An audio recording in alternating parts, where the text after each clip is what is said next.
You smell what the rock.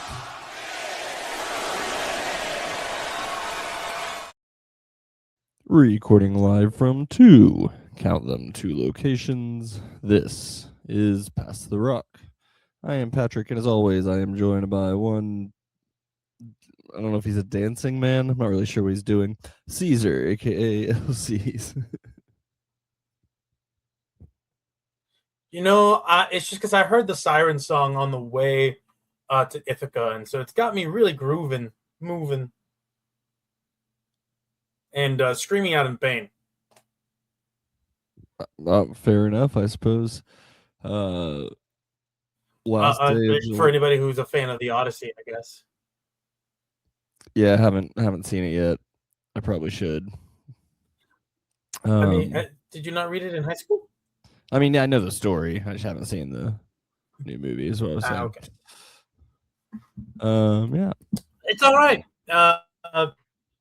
I would recommend seeing it in IMAX because I saw it in XD, and I feel like I was missing out on something. I was like, maybe I really should have watched it in the intended format, which I will. Now that they extended its run. Yeah, I'm still probably not gonna make it out there for that, but that's okay. I think I'll survive. Probably got to do a double feature this weekend with Spider-Man. That should be fun. What's the other one? What's the other feature? The Odyssey. Okay. Yeah. So last week we completely forgot to even mention that the World Cup ended. So I thought I'd open the floor for anything you want to say about the final. Listen, the right team won. Okay. The better team won. The fraudulent team was made to be fraudulent. It was very funny, actually. Just seeing what the narrative has been on Argentina amongst the general fan base of the World Cup, right? Saying like, oh man, they play really rough, kind of dirty. They never get really penalized for it. And then the heat check moment from one of their defenders, where he goes high on a tackle, flips the dude in midair. And mind you, he was on his first yellow already for aggressively running up to the referee earlier in the game. And, to go up and just be like, what did I do? What did I do? That's bullshit. Getting that second yellow and then getting ejected from the game. I'm like, nah, this is great. This was, if Argentina couldn't have lost earlier, say to Cape Verde or to England or Egypt, losing in the manner in which they did, being a man down and just really not getting anything going the entirety of regulation and only getting I think it was like 2 shots on goal post regulation, none prior. I was like, man, this team is getting played with. The defense of Spain was immaculate. Sure, I would have preferred to see them be able to convert a little bit more of their plays because they did have plenty of shots on goal. They only got 1 goal in. I mean, that's soccer for you. But hey, the goal that they did get in, that shit was beautiful.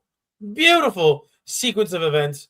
The pass into the box makes its way to, I believe his name is Nico Williams, who's getting pushed out of the field to play, heads the ball, passes the ball via header right into, I believe his name was Foron, who just drills into the back of the net. That was just beautiful sequence. Lovely little final that we had there. It was very fun to see some prophetic tweets who had commented on the third place game, which was an absolute just scoring fest, right? And then you see like a bunch of prophetic tweets of like, all right, I hope you guys are ready for the 1-0 final that goes 120 minutes. I'm like, oh, they were right. That is kind of what happened. So, yeah. Ultimately, the right team won. And the even more even more appropriately, Argentina would just didn't have it. Just didn't have it, and they lost in a manner befitting their style of play. Well, there we go. Yeah, I just don't remember much from it at all at this point. But It's understandable. it came and went, and now they're gonna. I don't know. We'll talk about soccer again in 4 years, I guess. Um, unless it's on Pablo Torre, and we're talking about who owns a second tier soccer franchise. Then, Well, there might be reason to talk about FIFA. Maybe not necessarily actual soccer, but like FIFA itself, the organization. Just because there is some just really outlandish corruption afoot, and that's saying a lot considering FIFA has had decades long I mean, yeah, it's corruption scandals, and this what is they're like known for. this takes the cake. Yeah, but this takes the cake. It says a lot when you have UEFA, the European leagues of nations, if you will, saying, yeah, what you're doing here, what you're trying to do is too corrupt even for us and for CONCACAF. And for those who don't know, the current FIFA president is trying to sell to private equity parts of the World Cup.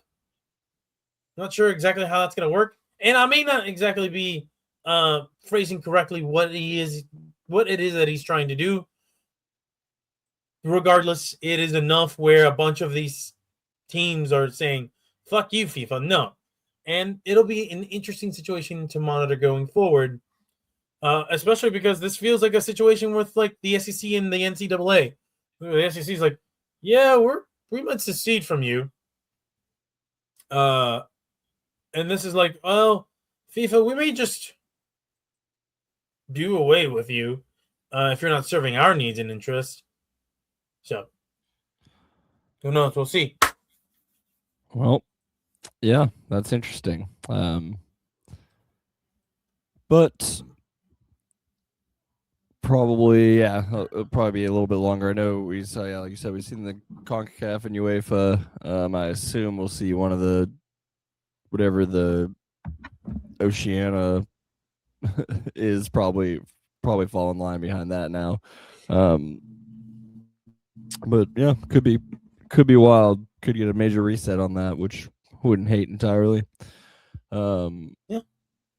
But then, I don't know. New boss, same as the old boss, could also become a thing pretty quickly because it seems to just be an open field for any corruption to take place in international sports. So, but yeah, game is the game, as they say. We'll move on real quick. Just a quick little check-in. Texas Rangers, as of recording this, are still in first place, and I think they'll stay that way because I'm pretty sure. Yeah, the Astros are off today, so.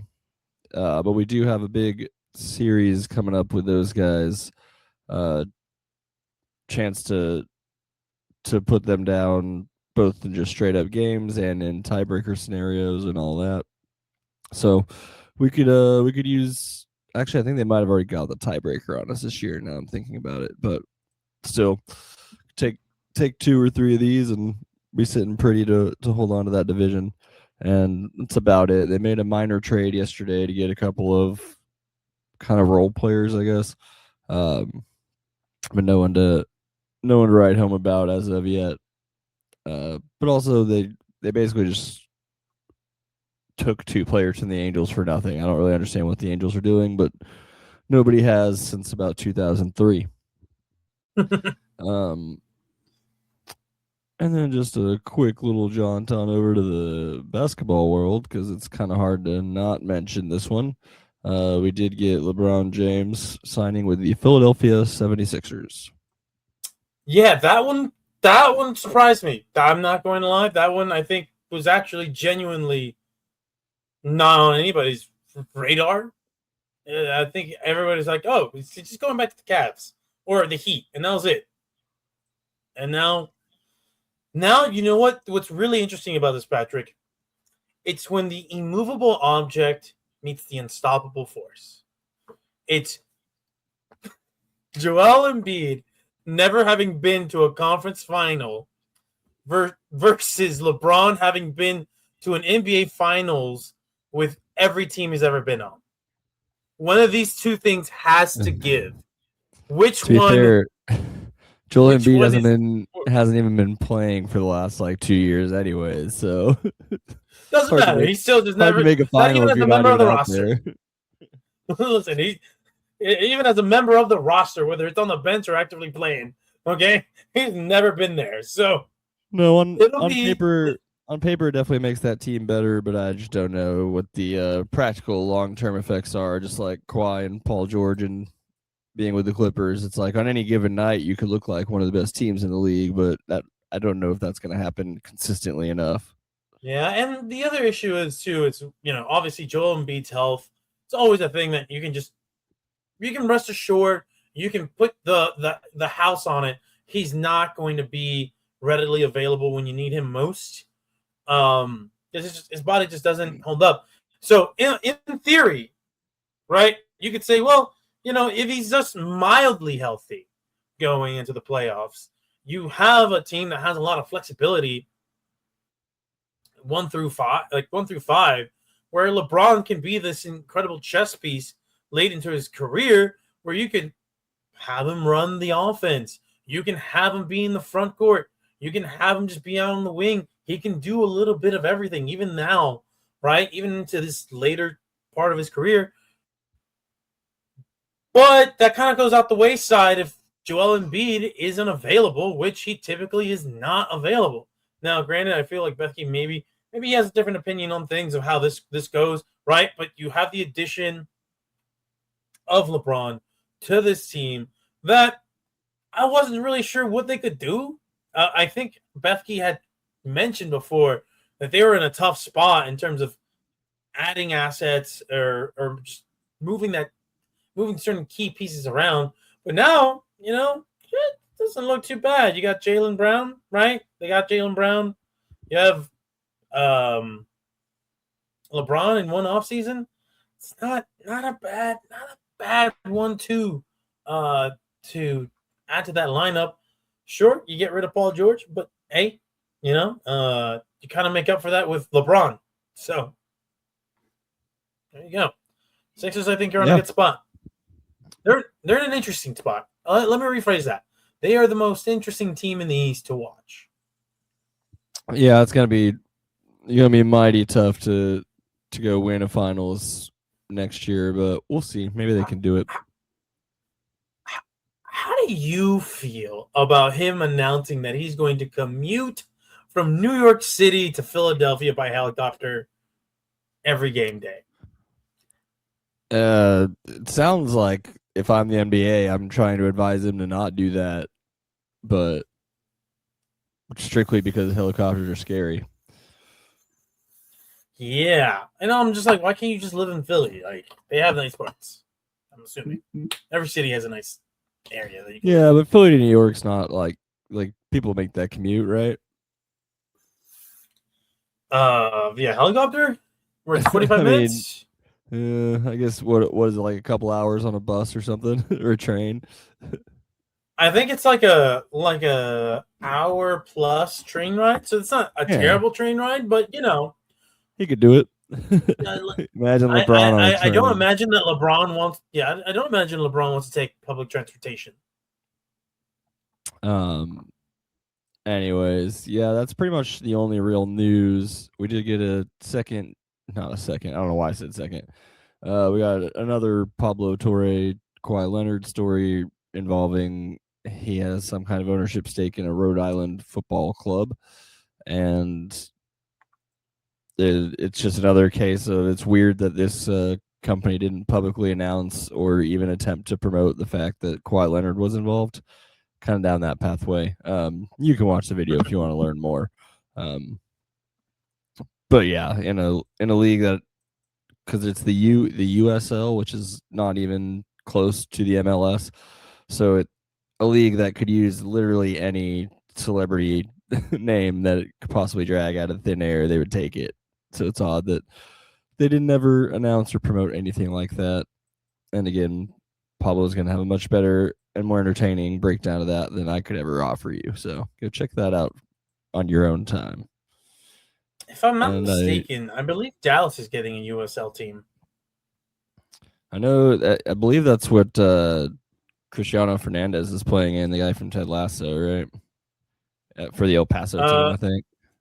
I possibly because there's my understanding is there's now like 2 second-tier leagues, right? Cristo USL, Fernandez, sorry. and then He there's is another on... one. Yeah, there's another one. There's another tier US soccer league. Yeah, he plays for the El Paso Locomotive FC of the USL.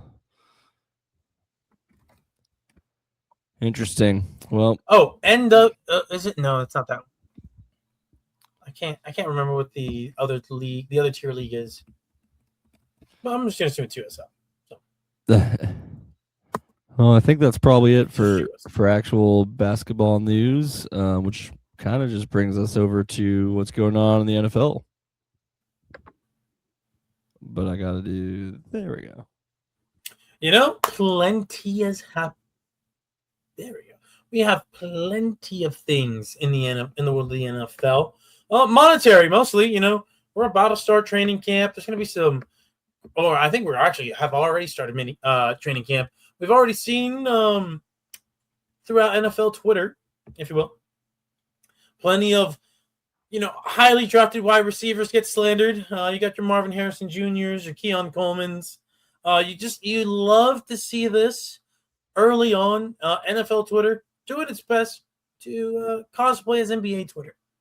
But sometimes you get some really, really great stuff from them. Unfortunately, it sometimes is at the expense of somebody else. In this case, it was Tony Romo. So for those of y'all who don't know, CBS color commentator Tony Romo pulled over for what was called I believe an OWI.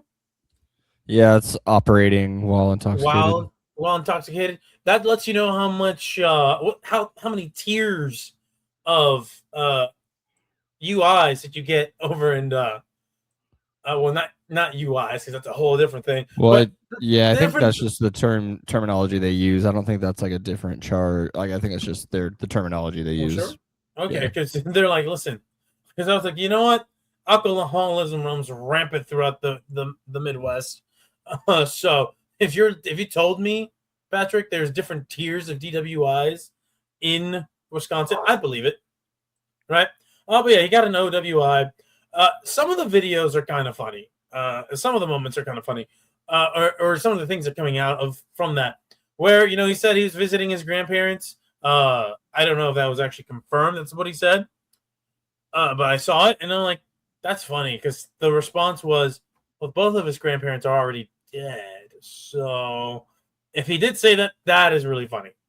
But when they were doing his sobriety test, and he asked the officer, did I pass the test? And they told him, turn around for us. He's like, guess not. He showed more personality in that little moment than he has in any game that he has broadcasted since probably 2017. I don't think he lacks the personality on air. I think he just sounds crazy. No, I just think he's been phoning it in for a while. I think he came out hot and then was like, well, I solidified my place. Right, fair enough. Yeah. But there's more. There's still more. Don't worry about it, y'all. I have plenty of non drunken related news. Good thing nobody was hurt, by the way. Although possibly drunken related news, because we can't get a police report on Kyle Shanahan. Yeah. Although I did see that at a more recent report saying no charges will be filed against him at the police officer's discretion, which I don't know how often that happens. But especially fairly often. It happens fairly often for A, people who look like him, and B, people who have the kind of influence he has. So, all right, because I was gonna say it's towards the end of the month. It's quota time. You got to be careful out there, and somehow he escaped the quotas. So anyway, that's more for us, and that's not for the guys who are influential, and yeah. Unless you're the officer who arrested Justin Timberlake and he just did not give a shit. Which, I mean, and then also we don't really. I mean, we know what they've told us, which was Shanahan got distracted looking for his phone, looked down, looked back up, and had swerved into oncoming traffic. So it's like there's probably gonna be some insurance hit, but like I don't know what the criminal charge is. There's probably some like failure to maintain responsibility, Yeah, I mean, blah blah blah. But yeah, I feel like you could definitely get him for something. All right, let's if you really wanted to. It's not that hard, but I know they probably don't want to. Anyway, so yeah, but he's fine. He's a little roughed up. Big whoop. That would they say he almost lost his like arm his or something? Eye. He almost lost his eye. Yeah. At that point, I'm just like, man, y'all are milking Which, this. if he lost his eye and started coaching with an eye patch, all of a sudden he gains a lot of points. Yeah, actually, he might get even a plus multiplier. Yeah, it'd be good for the team morale to have an eye patch coach. But right now, if anything, it just keeps proving the San Francisco 49ers, even the coach is getting hurt now. But you can't blame it on the electric plant. I was like, maybe that's maybe he's just the lightning rod taking it for the players this year. I'm sure every 49er fan would be like, yeah, if the coach gets hurt and nobody else, that's fine. Yeah, no doubt. Now, let's move on to some transactional news. All right. So, in the world of wide receivers, Chris Olave, comes to terms on a huge fucking deal. We're talking 4 years, $132 million extension. My God, that guy is getting paid. Oh, I didn't know that was on. Whoops. Advertisements for the article that I clicked on just to be sure I had the money right. Now, it's $90 million guaranteed. Saints, where the hell did you find this money? You guys are constantly in cap hell. I'm going to assume that this helps them actually relieve some of their cap woes for like a year or two, and then they find themselves in the same situation they've been in for many, many years because Mickey Loomis that man says, what the hell is the cap? You just keep throwing the Benson family's money at the wall and see what sticks. Now, he's a really good receiver. He's one of the better ones. He's the one that gets the record-breaking deal? I mean, I guess somebody had to, right? But dude, especially when their QB situation is not completely shored up. I mean, yeah, Tyler Shuck had a pretty decent rookie year. Honestly, I wasn't that impressed by what he was doing, and they didn't really do anything else to add to it. I mean, they got Spencer Rattler, and yeah, that's just an interesting move. I mean, you want to give your QB the best weapons possible, but you also want to give your weapons a decent enough QB to maximize them. So it'll be interesting to see how they handle that going forward. Now, in the land of the bird's nest, the Eagles have a couple of big news worthy items themselves, and that is Jalen Carter has now made himself the highest paid defensive tackle in the league, Patrick. I think this was coming down the pipeline regardless. I'm just surprised that it happened this offseason and not next offseason because the Eagles just paid Jordan Davis a ton of money earlier in March.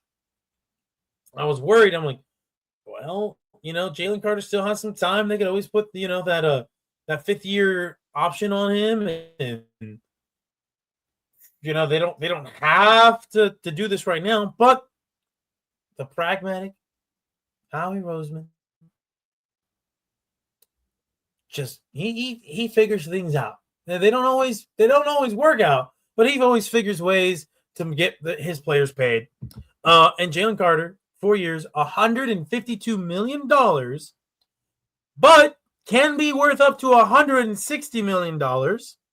And this includes $106 million guaranteed the richest contract for a defensive tackle in NFL history, both in his guaranteed money and average annual value. I'm surprised because the guy has not hit double-digit sacks yet, and that's kind of what he's on the team for, to be the sack getter from the interior. He's been really good. He's an absolute machine at disrupting the offense. I mean, if it wasn't for his pass rush in, I believe, the NFL divisional round during the year the Eagles won the Super Bowl, that got Matthew Stafford out of the pocket and into a really bad throw, the Eagles could have lost that game and not have won the Super Bowl. So he is, he's worth the money in theory. And let's see how he does it in practice, because he's already been really good. 2 Pro Bowls up to this point, 37 QB hits. I don't know. Interesting payday for this guy. Interesting timing for the payday. Now, this is a little bit of Eagles news from a player that's joined the team from your Minnesota Vikings, Patrick. Jonathan Grenard. Already on my what the fuck, man, really list. Not because of what he did off the field, but because he's just physically unable to perform and therefore is on the PUP list in the offseason. Don't love that, but plenty of time before the season starts. So hopefully he'll be ready and he'll, pan out. And yeah. Oh, lastly, Patrick, are you ready for the next future NFL starting QB of the Minnesota Vikings in 2027? No, it won't be Kyler Murray, and it's not going to be the guy from Michigan, 9, as he likes to call himself. Are you ready to support Baker Mayfield? Because he won't get signed by the Tampa Bay Buccaneers. And, it just feels like a fitting transition for the Vikings to be like, we didn't really like the Kyler experiment. This kid that we got from Michigan wasn't all that good. Let's go get Baker. It's possible. I don't know. Would you be opposed to that? There's plenty of worse quarterbacks out there, so Yeah, I mean, you've dealt with worse for sure. You could do worse than Baker Mayfield, and y'all have done. Yeah, I mean, like what Max the only reason we'd get whatever. him, the only reason we'd get him is if he has like another decent to great year, and then at that point the Bucs might just go ahead and pay him anyways, and I'm sure he'd rather stay there, but we'll see. We'll see. And the Bucs are it's strange. They don't want to sign him, and now you have their star defensive tackle Vita Vea requesting a trade, and that is one of the premier elite top of the league run stopping defensive tackles. You can't move the guy off his spot. He moves you off your spot rather, and is always just making plays in the run game. So it'll be interesting to see what the Bucs are trying to do, since they don't really feel like paying Baker Mayfield what he wants and acquiescing to whatever demands that Vita Vea has behind the scenes that has led him to want to get traded. All right. And yeah, I think that's all I got. Yeah, that's all I got for now. Tune in next week when I should have more news, because as training camp progresses, sadly, we will get a lot of injury news. And we'll be the ones to talk about it and speculate how that affects that team. Well, then I guess that means it's time for Previously on Head Coach Fight Club. Last week we saw Mike LaFleur of the Seattle Seahawks take down Mike McDonald of the Arizona Cardinals in a battle of the Mikes. We also saw Dan Campbell take down Ben Johnson and Tyson Bagent of the Bears all by himself.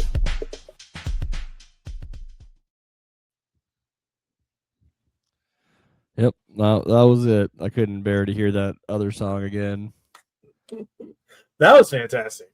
I thought you were going to lead in with now this week we have this, and this. No, not quite. I figured I'd let you do the setup still.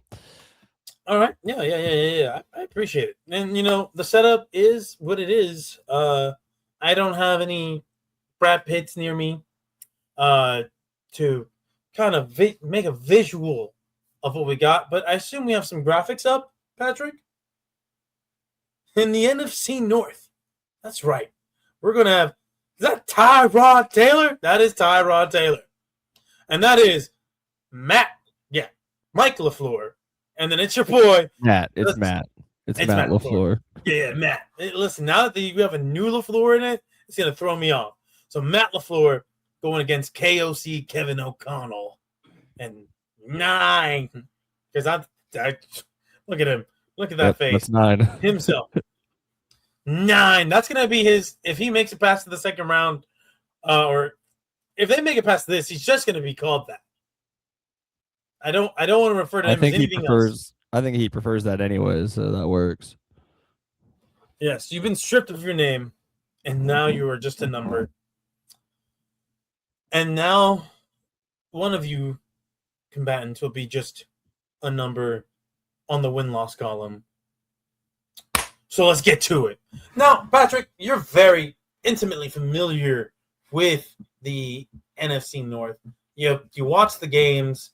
You root for the Vikings, and then you curse the Packers, all right, because they are big time rivals for you guys. So with that said, would you like to go ahead and lead things off this week?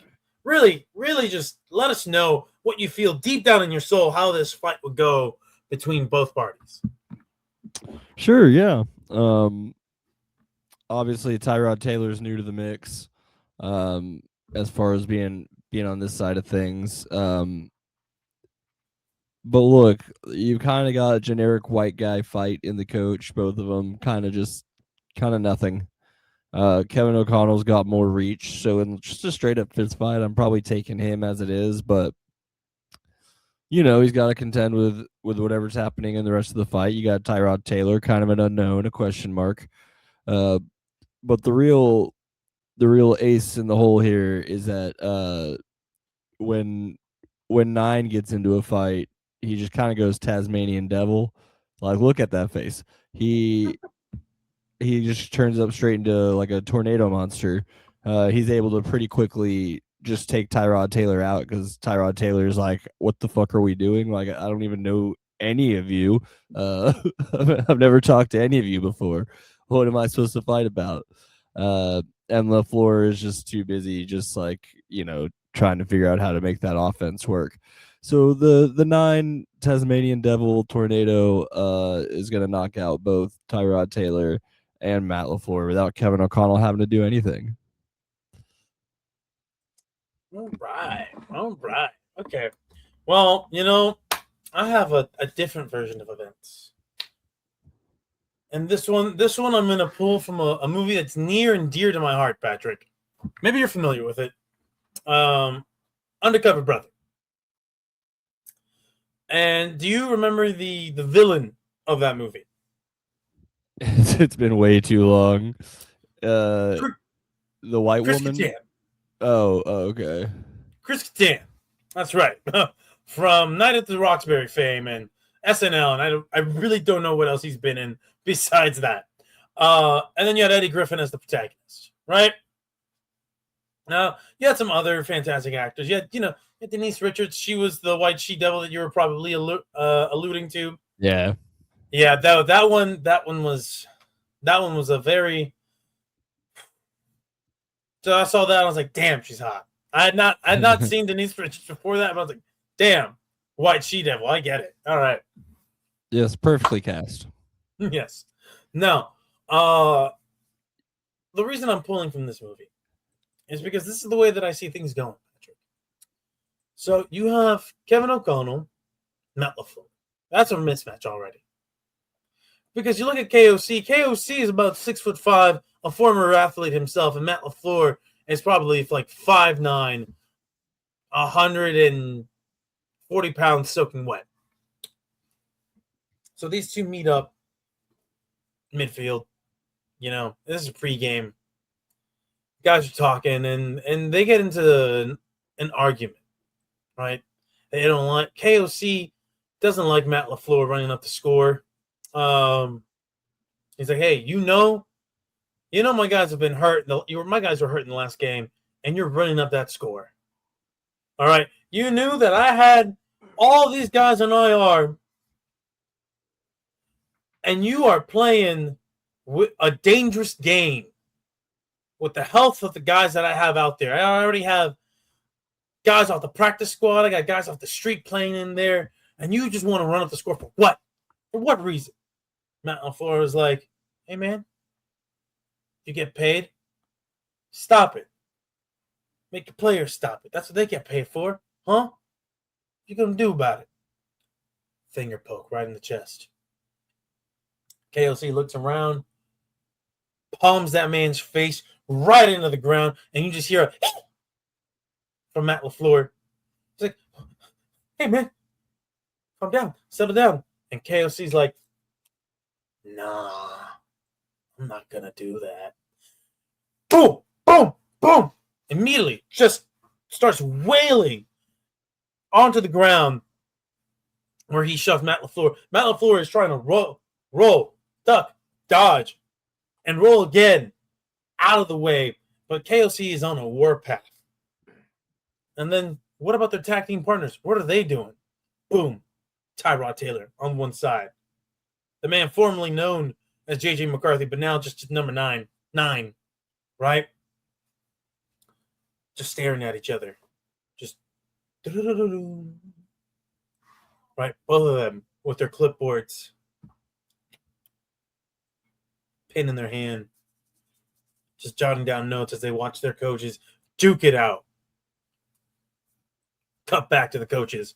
KOC is mollywopping Matt LaFleur. He is just ragdolling him all over the floor, all over the field, into the benches. I mean, this is not a fair fight. Matt LaFleur got blood just dripping down his nose. And then there, KOC's got some bloody knuckles. And he goes for the knockout blow right onto Matt LaFleur, who's on the bench. He dodges. Oh, fuck. KOC shouts. He screams in pain. He punched the ever-living shit out of the metal bench on the sidelines. Matt LaFleur takes this opportunity to grab Gatorade, one of those Gatorade jugs, and throws it at the head of KOC, but he's not a very strong man, so it only really hits him in the chest and gets him kind of wet. And he's just like, oh, what the fuck was that? And Matt LaFleur just goes like, ah! And goes for a running jump kick, misses, accidentally hits Jordan Love right in the face. Jordan Love is out cold. Jordan Love, by the way, was sitting down on the bench. That's the only reason he was able to reach that height. Okay, guys? He didn't suddenly get an incredible vertical leap. And then there's Tyrod Taylor like, well, guess I got to get warmed up. Time for me to start. And then just as he's about to go to warm up, 9 says, hold it right there, pal, buddy. I don't like the way you're looking that way. And he's like, what way? The starter's way. Tyrod Taylor's like, get the fuck out of my face. Pip slaps it. All right? Suddenly, out of nowhere, just like a pinky ring, right? That says, I'm better than you, emerges, and he's like, oh. You're like, what's going on here? Lightning strikes both of them down. Tyrod Taylor, now in the exact same outfit as Eddie Griffin was in Undercover Brother, and 9 dressed as Chris Kattan from Undercover Brother. And all of a sudden, the stereo system in the stadium just starts playing Beat It by Michael Jackson. And all of a sudden, they are transported to the tops of the stadium where they are fighting to the death. All you see, Chris Kattan, a.k.a. number 9, start throwing karate chops at Tyrod Taylor. Tyrod Taylor, blocking. Miss, weave, kicking right in the face. Spinning back fist. And then you hear that Eddie Van Halen just solo at the crescendo of their fight. Just the Tyrod Taylor hits him right in the solar plex. Boom, boom. But 9, he's like, now he's channeling that one scene from Neil Patrick Harris from Undercover Brother, where he just rushed some dude's skull in with his bare hands. He tries to go for that same move. But Tyrod Taylor, he's a vet. He's been around way too long. All right. He's already had his lung punctured once. He's now about to get his skull collapse in on itself. Boom. Blocks it. And then he grabs both arms, locks both arms of 9. And he's like, I sure hope you know how to count to 9 after I'm done with this, with you. Headbutts him 9 times right into the nose. JJ McCarthy's like, oh, fuck. Oh, I didn't hear no bell ring. I'm like, that's not even from the movie. Tyrod Taylor tosses him aside, thinking that he's done with 9. He's making his way down to the field to go get ready for the game. He thinks, you know what? Doesn't matter if my coach can't coach anymore. Not my problem. I've been around too long. As he's going down, crashing from the ceiling is 9. Blood on his face, a crazed look. He's like, I said I'm not done. And he goes to punch a hole right in Tyrod Taylor's chest. Tyrod did not see it coming. He looks up, looks down, looks up again. He's like, well, good on you, kid. Collapses onto the floor. And we go back and we see that KOC has Matt LaFleur in the walls of Jericho, making him tap, snaps the dude's spine. The referees call it game is canceled. But you know what? The Vikings, they stand tall. Hit the horn, Patrick. Oh, I was not prepared for that. I should have thought about it. Well, but I didn't think about it ahead of time, and now I don't really have one oh, you don't have the Most Viking of- horn? right now. All right, cool. well, I'll do it. Good enough. Sweet. Nice. So now the NFC is set. From the South, Dave Canales and Kevin Stefanski have advanced. From the East, Brian Schottenheimer and John Harbaugh have advanced. From the West, Sean McVay and Mike LaFleur have advanced. And from the North, Dan Campbell and Kevin O'Connell. And now we make our way to the AFC East. All right. Bring up these graphics. That is right. Look at these beautiful men. Do you know who you have on your left-hand side? Because I sure don't. Who is that QB? Kate Klubnik? Yeah. Is that it? Because I knew who it I've- was. I've never heard that name in my life until today, but that is who that is. That is former Clemson QB, the backup quarterback for the Jets. There's Aaron Glenn as head coach. And then Mike Vrabel, you dirty dog, you. You dirty Diana loving man. And Tommy DeVito. Oh, Tommy Cutlass has joined the Patriots, and the bit only goes stronger. Maybe in Boston, they have Italians there, right? I mean, there's Irish, there's Italians. Probably not as large of an Italian population by percentage as New York might be, but You know what? It's like The Departed. You know, you still especially got not them. not as much as Jersey. No, for sure. No, for sure. All right. Well, here we go. Let's get things rolling. Let's get the ball rolling on this one because I feel like this one is going to be pretty one-sided. But who am I to say? I mean, Aaron Glenn won this division last year. If memory serves correct, Yeah. he won. Yeah, he won the AFC East Royal Rumble or whatever. That is right. All right, Patrick, as you did with the first one, you'll do with the second one. Lead things off here, will ya? Yeah, no problem. So I think the advantage the Jets have here is that checking notes, Cade Klubnik is so generic that he can just kind of hide out, and they don't. Vrabel and DeVito don't know where he is. Like you could put 1,000 guys in front of him. You could put 3 guys in front of him. They wouldn't know. They wouldn't be able to find checks notes again. Cade Klubnik. uh, so Vrabel and Glenn have a pretty fair, kind of like almost like a heavyweight fight, but like one where they both really respect each other, so they're like kind of taking swings, but nobody's really trying that hard. Tommy DeVito is just running around spewing generic Italian Americanisms, gabagool, madone, all that nonsense. And Vrabel in the middle of this kind of like taking turns fight with Glenn is starts looking around. He's like, "What happened to Tommy? Where's Tommy?" And oops, he's nowhere to be found. He's just gone. And Vrabel's like, "All right, well, I better do something about this."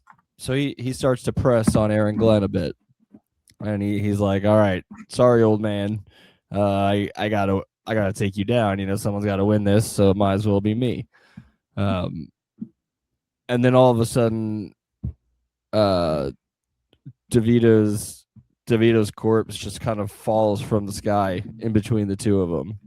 His corpse. And taped to his chest is a picture of checks notes Cade Klubnik hanging out with Diana Rossini. And Vrabel falls to his knees and just starts yelling, "No, no." At which point, Aaron Glenn just starts laughing and out of mercy gets behind Vrabel, slits his throat, and it ends there. Well, let's talk about my scenario, shall we? All right. So it's game day. All right. Going towards the last game of the year, or one of the last matchup between these two. Patriots are running away with the division, and the Jets. They're what they always are. They're bottom dwellers. This hasn't changed. Nothing has changed. And so you look in one locker room, and this is before the both sides come out of the locker room. All right. Vrabel's looking for Tommy. He can't find Tommy anywhere. It's a cold day in New England, but the heat's been on Mike Vrabel. All right. Dirty Diana, the pressure from the Super Bowl loss, where the team just didn't look ready to play. It's been weighing on this man's head for a long time, and we're not talking about the one that was being fiddled around with by Diana Rossini. We're talking about the noggin there. There's not a lot going on up there these days. CTE's been rotting away. The horn dog that is Mike Vrabel just can't seem to think. He's just been lucky that his team's been really, really good. Now he's looking for Tommy because he's like, you know what? I need to rest my stars. I need to get Tommy ready. Suddenly, an alert breaks on Mike Vrabel's phone. It's a TMZ alert. He's like, no.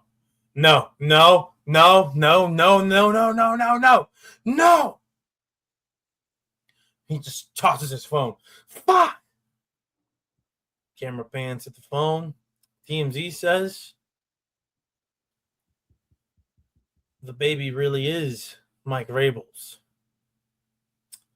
He can't. He wants to know who the fuck this reporter was that broke the story. It couldn't have been Diana. She'd never portray him like this. He's looking for Tommy. Tommy! One of his players is like, Tommy's in there.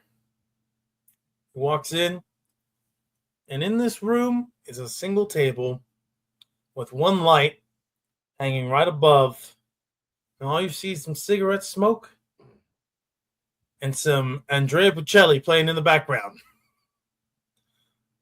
And from the shadows peers his head. It's Tommy DeVito, and he's like, "You come to me on the day of my one start of the year, asking for a favor. What can I do you for, coach?" Mike Vrabel slaps the shit out of Tommy. He's like, "Oh, okay, there. What? He's like, "Stop pretending to be a mafia boss and go talk to your actual people who are in the mafia. Find who the reporter is and get it taken care of." That's me trying to do like a Boston accent. I know Mike Vrabel's from Ohio, but whatever. He's been there for long enough. And Tommy's like, capiche. You know, does a phone call. He walks out onto the field, and then that's when he bumps into some guy he's never seen before. Kate Klubnik. He's like, "Oh, who the fuck are you? Fucking jag off." Kate Klubnik's like, okay. Swings his helmet right at Tommy Cutlets. Tommy Cutlets barely dodges, like, "Oh, shit. Come on, I got to get off the phone with you. Save me some cutlets. I'll be back by 11. Hangs up the phone, click, takes his chain, wraps it around his fist. He's like, "All right, let's get at this." And then just pop, pop. You see both men just immediately swinging. Whoo, whoo. Kate Klubnik. Nobody knows who this guy is. They just knew that he sucked at Clemson and somehow got into the league.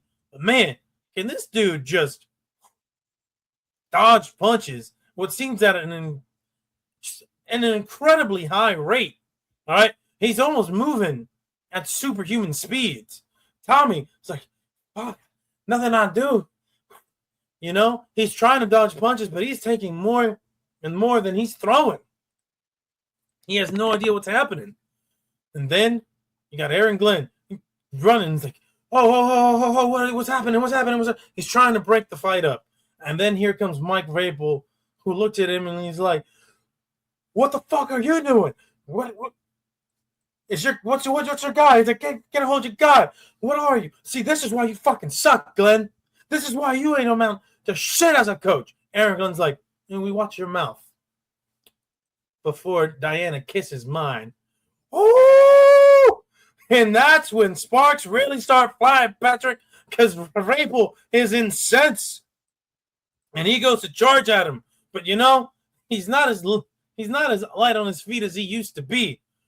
Aaron just easily gets around him. He knows that he can't engage directly with the bigger man. But Aaron Glenn got that dog in him. All right. So he goes for the solar plexus. He goes for the eyes, for the nose. He's grabbing the ear. Mike Vrabel's like, just all disoriented. This man went into a fight seeing red, but he did not anticipate that his opponent would be clear of mind. And so he is just schooling him. Sure, Vrabel gets a couple of devastating big hits in. He boom, boom. But Aaron Glenn, what he lacks in power, he makes up for in speed and in volume of hits that he is connecting. All right? Now, we go back. What's happening with Kate Klubnik and Tommy DeVito? DeVito is getting choked out by the very chain that he was trying to wield as a weapon. And it's like, Kate Klubnik not saying a thing. It's very silent assassin type. It's like, "Oh yeah, that's it. It's done. The life of Tommy DeVito is flashing before his eyes, and the last thing that he can think about is his mom's cutlets, as what appears to be blood, but is actually marinara sauce. Coughs up out of his mouth. He's out. He is out. Well, what happened there? How was Tommy Cutlets? How was Tommy Cutlets just defeated so easily? Well, I'll tell you how. But first, let's finish off what's going on with Aaron Glenn and Mike Vrabel. Now, somehow somebody gets on the screen, and it's a poorly made AI video of Diana Rossini and Mike Vrabel holding a baby, and the baby has Mike Vrabel's face on it, saying "Goo goo gaga go Patriots." Mike Vrabel's like, "It's not my kid. It's not my kid. It's not my kid. I can't. No." And that's when Aaron Glenn, knockout blow, sharp elbow right to the back of the skull, stomps him on the head just for good measure. And he looks at Cade and he's like, "Good work, kid." And now we rewind. Because how did this all happen, Patrick? Well, because nobody really recognizes Cade Klubnik, he disguised himself as a janitor early on and snuck up into the booth where they control what happens on the screen. He slips the guy a couple of $1,000 and he's like, "I want you to play this around this time. If you see Mike Vrabel losing his mind out in midfield, you play this video immediately." And then what else does he do? He disguises himself as the equipment room attendant for the Patriots.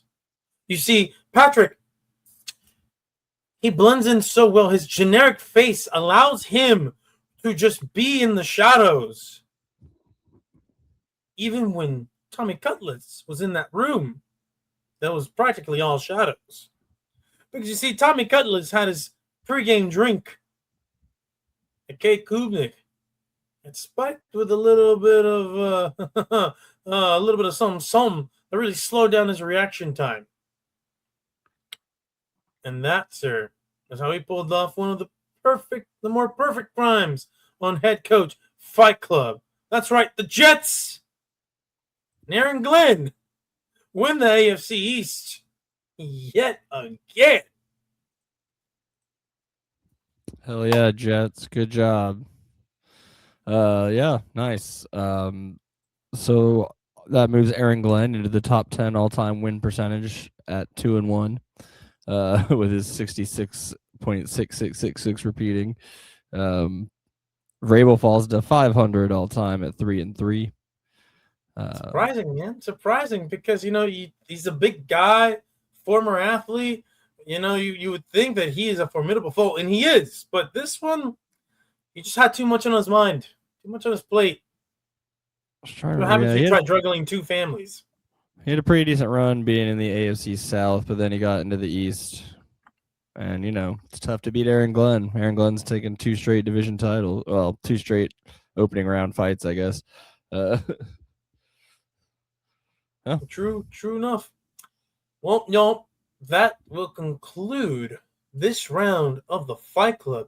Next week, we finish off the AFC East. What we got? We got the Dolphins and the Bills. Jeff Hafley versus Sean McDermott.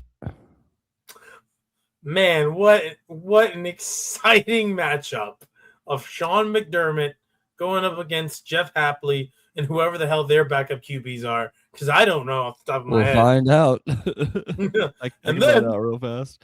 Yes, and then we also gotta go somewhere else. We gotta go to the West. We're gonna go to the AFC West. All right, we're gonna go to the AFC West, and as is tradition, or not tradition, but what is kind of what we're doing, it's the 1 and the 4 and the 3. And if I'm not mistaken, the 4 ended up being the Kansas City Chiefs, right? No, the Raiders. The Raiders. And then the Raiders, and then, I think I know who they might have one of the funnier backup QB situations in the league for Head Coach Fight Club. Because I just don't think that goody two shoes. Fernando Mendoza. Either one. All right. Fernando Mendoza or Kirk Cousins, depends who's actually the starter. I gotta assume Cousins starts the season no matter what. Unless something happens in training camp, because you never know. Broncos backup QB is still Jared Stidham. But what's funny? Stidham. So, depending on how we want to use QB rooms, 3 of the 4 teams have a former Longhorn in their QB depth chart, with Sam Ehlinger as the third Broncos QB. The Bills' backup is Kyle Allen, with Shane Bichelle backing him up, and the Dolphins have Quinn Ewers as the Oh, backup. that's fantastic. Oh, that's funny. That is really funny, actually. Who knows? It's gonna be a Longhorn heavy episode, workshop but I'm gonna have to make choices. Which one pissed you off less during their time as a QB for the Longhorns? Quinn Ewers. Yeah. Well, there you well, there you go. So next week we got the Raiders against the Broncos, and then we finish up the AFC East with the Dolphins and the Bills. And yeah, Hell yeah, tune in next brother. week. All right, for some more exciting NFL Head Coach Fight Club Tag Team Edition. All right, send us home, Patrick. We're going home. You know, they'd fix it. There's a lot of layers to this, but what I will say is it's become clear that the Mets simply changed too much this offseason at one time. There's every reason in the world to say that last year's team collapsed. We're going to make some changes. But when you turn over the entire roster, the entire coaching staff, you put